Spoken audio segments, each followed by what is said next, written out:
Pārtikas preču banda, pūstošā pica picas sejas lomā, šokolis doka brokaļa lomā, sabojājusies ola olgalvja lomā, lipīgā limonāde dzirkstošās lomā, nēdamais virtulis rokija lomā. Pārtikas preču banda. Olgalvi, nāc atpakaļ. Jā, piedod, draugs. Mēs negribējām par tevi smieties. Kur tu esi? Pēc maniem aprēķiniem viņš varētu būt jebkur. Varbūt viņš skatās, kā šaurā ieliņā jenots ar trakumsēgu ēd sapūšu meloni, kā balošu bars no loga aptais mašīnas. Varbūt viņš skatās, kā beigtas žurkas majestātiski peld pa notekcauruli. Es neesmu muļķis, es neesmu. Šajā paurī ir tikai gudras domas.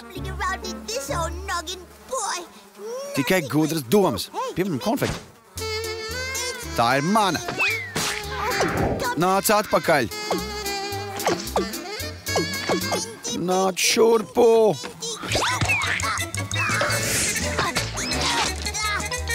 Kaut kas tika man mutē. Ak, nē. Neuztraucies, es tevi izglābšu. Izskatās, ka man vajag kaut ko garu un asu, lai tev dabūtu ārā. Tikai gudrinieks, ko tādu izdomāt. Bet kur es ko tādu dabūšu? Izdomāju. Izmantošu savu mēli, kurš tagad ir muļķis.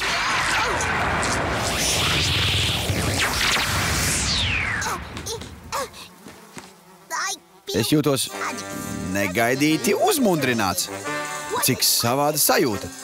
Manas smadzeņu reakcijas darbojas neiedomājumā ātrumā. Es esmu kļuvis pārgudrs. Pat persona ar pusi no man intelektuālā attīstības koeficienta redzētu, ka šajā iestādē ir pārkāpti vairāk nekā 538 veselības aizsardzības likumi. 539 likumi.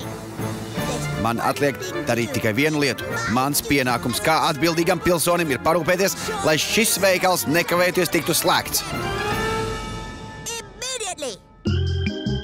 Tulkoja Krista Laura Sīle, lasīja Miķels Žideļuns, ieskaņot skaņu studijā Marana Productions.